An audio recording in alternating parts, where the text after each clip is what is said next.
खुशी है कि आज आपके बीच तमाम सड़कों का जिक्र जो लाया गया एक लंबी फहरिस्त है, लेकिन सड़कों के निर्माण में पिछले कुछ महीनों में प्रशासन को, अधिकारियों को हमने बहुत बल देकर, गति देकर काम करने को कहा, क्योंकि इससे पहले वाला जो साल था उसमें कोरोना के समय जो काम में ढिलाई आ गई थी और मैं समझता हूँ जब पूरे देश प्रदेश में लॉकडाउन हो गया था तो काम की गति बहुत धीमी हो गई थी। उसके बाद पिछले 11-12 महीनों में हमने कोशिश करी है कि जो विकास के काम हमने चालू किए थे शहर के अंदर, ग्रामीण क्षेत्र में, सड़कों के, नाली के, स्वेज के, बिजली के, पानी के, उन सब कामों में हम गति लेकर आए। और मुझे खुशी है कि आज काफ़ी कुछ सड़कों के कामों का काम पूरा हुआ है और बहुत सारी सड़कों का और निर्माण के कामों को आज हम शुरुआत उसी करने जा रहे हैं। आप सब इस भारी संख्या में आप मौजूद हो, अपना आशीर्वाद देने के लिए, हमारा उत्साह बढ़ाने के लिए मैं आपका बहुत बहुत शुक्रगुजार हूँ। बहुत बहुत आपका धन्यवाद देता हूँ कि आप इतनी देर से यहाँ पर बैठे हो। मुझे आने में कुछ समय हो गया क्योंकि रास्ते में लंबा सफर था। मैं पहले करौली गया, वहाँ से आते आते मुझे देरी हो गई, लेकिन 2023 इस साल शुरू हो गया।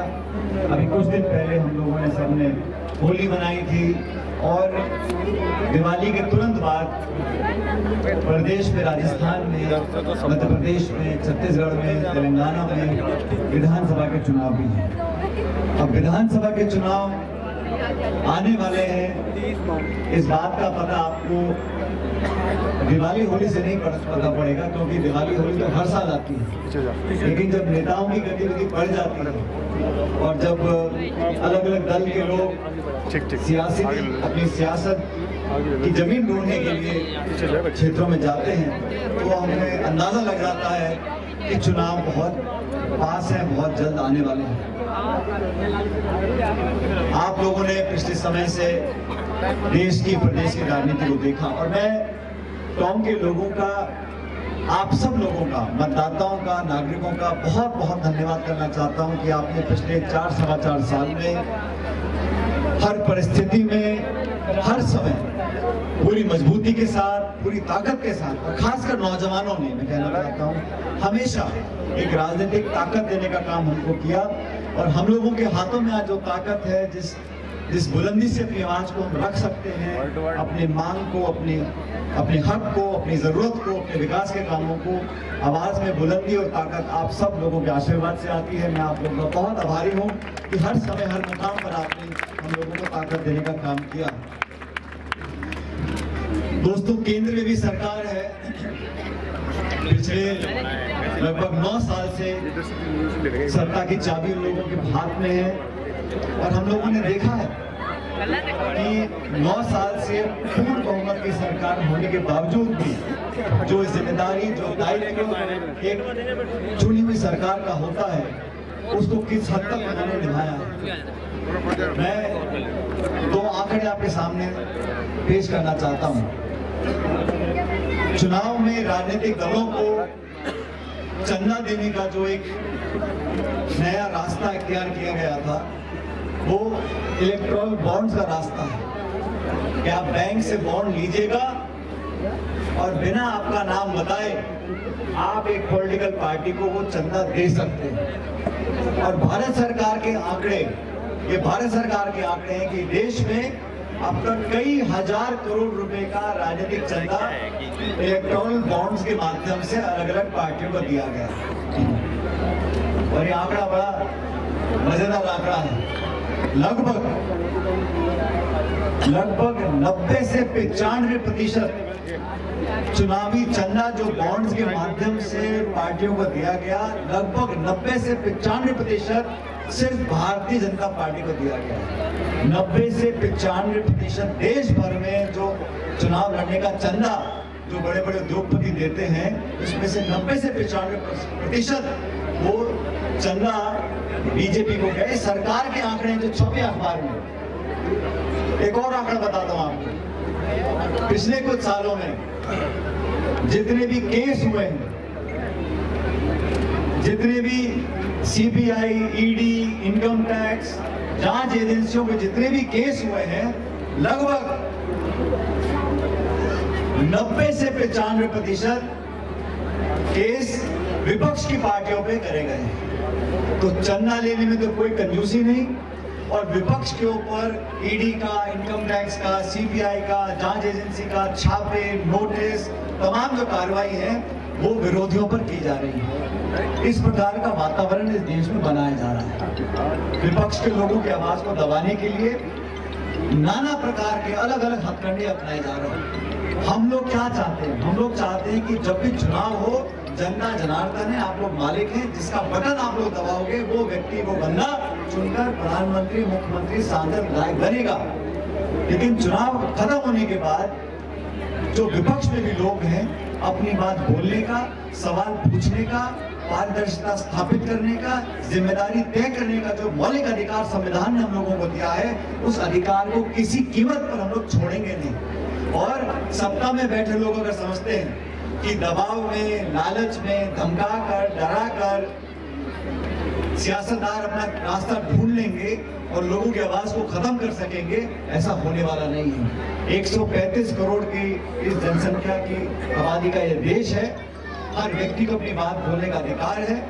और जैसा मैंने कहा, अभी चुनाव कर्नाटक में होंगे, साल के अंत में चुनाव राजस्थान में है, मध्य प्रदेश में, छत्तीसगढ़ में है। तो हर कीमत पर चुनाव जीतना, विपक्ष के लोगों की आवाज को दबाना, ये एक तरीका बन गया है जो लोग सत्ता में दिल्ली में बैठे हैं। लेकिन मैं उन लोगों को इस कौम की जमीन से बताना चाहता हूं कि हम लोग अपना अधिकार मांगते हैं, उससे ज्यादा कुछ नहीं मांगते। हम जवाबदेही तय करना चाहते हैं और आपको आज नहीं तो कल जवाब देना पड़ेगा। इस देश में आज महंगाई आसमान छू रही है और कोई जिम्मेदार व्यक्ति भारत सरकार का बोलने को तैयार नहीं है कि हम महंगाई को कम करने की कोशिश करेंगे। मैं तो वादा भी नहीं मांगता हूँ, अरे कम से कम झूठे मुंह ये तो बोल दो कि हम लोग महंगाई कम करने की कोशिश करेंगे। दाल, चीनी, पेट्रोल, डीजल, गैस सिलेंडर, तेल, साबुन, चाय पत्ती, कुछ भी ले लो आप, सारी कीमतें आसमान छू रही। जब से देश आजाद हुआ तब से लेके आज तक इतनी बेरोजगारी देश में कभी हुई नहीं। महंगाई आप रोक नहीं पा रहे, बेरोजगारी आप बढ़ा रहे हो। सिर्फ प्रचार प्रसार कर लोगों का मन जीतने की कोशिश की जा रही है और धर्म, जाति, भाषा, लिंग, प्रांत के नाम पर राजनीति कर लोगों को अलग अलग बांटकर वोट बटोरने का काम कर रहे हो। इस प्रकार की राजनीति ज्यादा लंबी चलने वाली नहीं है। हम सब लोगों का दायित्व है। हमारे आपस में मनमुटाव हो सकते हैं, हमारे मतभेद हो सकते हैं, लेकिन देश के लोकतंत्र को मजबूत बनाने के लिए, आने वाली पीढ़ी के जीवन को बेहतर बनाने के लिए, हमारे बच्चों को नौकरियां मिले, देश प्रदेश में उद्योग लगे, लोगों के हाथों को काम मिले, ये भेदभाव और टकराव और नफरत की जो राजनीति हो रही है, इसको खत्म करने के लिए हम सबको साथ आना पड़ेगा। और ये काम कोई एक बंदा नहीं कर सकता, ये काम वही कर सकते हैं जिसको आपस में प्यार मोहब्बत से रहने का एक आज का सिलसिला नहीं है। ये सैकड़ों सालों से, हजारों सालों से हमारी संस्कृति, हमारा इतिहास इस बात का गवाह है। और विकास तरक्की वहां होती है जहां भाईचारा है, प्यार है, प्रेम है, मोहब्बत है। अब मुझे बड़ा फख्र है कि जब से मुझे आपने अपनी सेवा करने का मौका दिया 4 साल से, हमने कोशिश करी है कि सबको एक नजर से देखा जाए, कोई पक्षपात ना हो, कोई भेदभाव ना हो, कोई जाति धर्म के नाम पर कोई अपना काम कराने में दिक्कत उसको ना हो। हर गरीब व्यक्ति को, हर इंसान को जो सहायता करने का हमारा दायित्व है उसको पूरा कर सके। और हमने पूरी शिद्दत से, पूरी मेहनत से, पूरी ईमानदारी से और पूरी सफाई से, पूरी पारदर्शिता से आप लोगों के बीच में काम करने का हमने कोशिश करी है। और सब साथियों ने, एक व्यक्ति अकेला कुछ नहीं कर सकता, लेकिन पूरी टीम, पूरा परिवार सब साथ लगता है, तब जाके एहसास होता है कि हम कहीं पहुंच रहे हैं। तो आज हम लोगों ने कई करोड़ रुपए के यहाँ पर काम चालू किए हैं। कुछ कामों का उद्घाटन होगा, कुछ का शिलान्यास होगा, लेकिन मैं आपको आश्वासन देना चाहता हूँ, मैंने अधिकारी को बोला है, मैंने कहा अभी जो भी निर्माण के काम है उनको फटाफट आप खत्म करो, क्योंकि 2-2.5-3 महीने के बाद बारिश का मौसम आ जाएगा, फिर काम धीरे बढ़ जाएंगे, फिर त्योहार आएंगे, फिर चुनाव आ जाएगा। लेकिन हमने जो जो वादे किए हैं वो हम पूरा करेंगे। और जो जो आपके विकास के काम रह गए हैं अगले 11-12 महीने में उन सब कामों को हम लोग कराएंगे। लेकिन जिस मजबूती के साथ, जिस समझदारी के साथ, मैं बार बार बोलना चाहता हूँ आप सब लोगों को, जिस समझदारी के साथ आपने पूरे घटनाक्रम को देखा, पूरा समझा, अलग अलग लोग आए, अपनी बातों को बोला, उन्होंने कुछ ने ये बोला, कुछ ने वो बोला, कुछ ने बोलने की कोशिश करी, कुछ ने समझाने की कोशिश करी, लेकिन आप सब लोग समझदार लोग हो, आप अपना हमारा सबका फायदा जानते हो। आने वाला समय आपका हमारा है। इस देश की जनता, प्रदेश की जनता पे हम लोगों ने जो विश्वास किया है उस पर हम खरा उतरेंगे। मैं आपको आश्वासन देता हूँ कि आप लोगों ने जो प्यार मोहब्बत हम लोगों को बख्शी है, जो आशीर्वाद दिया है, उसका मैं पूरा सूद समेत उसका एहसान उतारने की पूरी कोशिश करूंगा। सभी साथियों को बोला, मैं ज्यादा मुझे शौक नाम छपवाने का, पत्थर लगाने का नहीं है, औपचारिकताएं होती है, लेकिन लोगों के जहन में, लोगों के मन में ये विश्वास पैदा करते हैं और उसको मनवाने का काम करना चाहते हैं कि आप लोग अगर इच्छा शक्ति हमारे अंदर है काम करने की तो सारे काम हो सकते हैं। ऐसा कोई काम नहीं है जो काम नहीं हो सकता। इसलिए सब लोग भाईचारे से, प्यार मोहब्बत से रहें। विकास में हमने पूरा ताकत लगाकर यहाँ पर काम करने की कोशिश की। हमारी वार्ड के अंदर, गाँव में, ढाणी में, पंचायत में, हर क्षेत्र में, और आने वाले 11-12 महीने में जो जो काम रह गए हैं उन सब कामों को कराएंगे। लेकिन आप सब लोगों को एक बार फिर मैं धन्यवाद करना चाहता हूँ, जिस प्यार मोहब्बत से आपने हमारा स्वागत किया, खैरमकदम किया, उसके लिए बहुत आपका धन्यवाद। मैं आभारी हूँ। और आने वाले समय में भी जो जो काम आप बताओगे, जो आदेश दोगे, उन कामों को करेंगे। लेकिन इस क्षेत्र की, इस प्रदेश की, देश की राजनीति को समझो और समझ जाओ कौन जोड़ने की राजनीति करता है, कौन तोड़ने की राजनीति करता है। और मैं तो सबका स्वागत करता हूँ। राजनीति में प्रतिस्पर्धा होनी चाहिए, विचारों का मतभेद होना चाहिए, संवाद हो, विवाद हो, तर्क हो, लेकिन नफरत नहीं होनी चाहिए, अपशब्द नहीं बोलने जाने चाहिए, एक दूसरे के प्रति घृणा का भाव नहीं होना चाहिए। अगर हम लोग ये उदाहरण पैदा करेंगे तभी तुम्हारे बच्चे पहले कुछ सीखेंगे हमसे।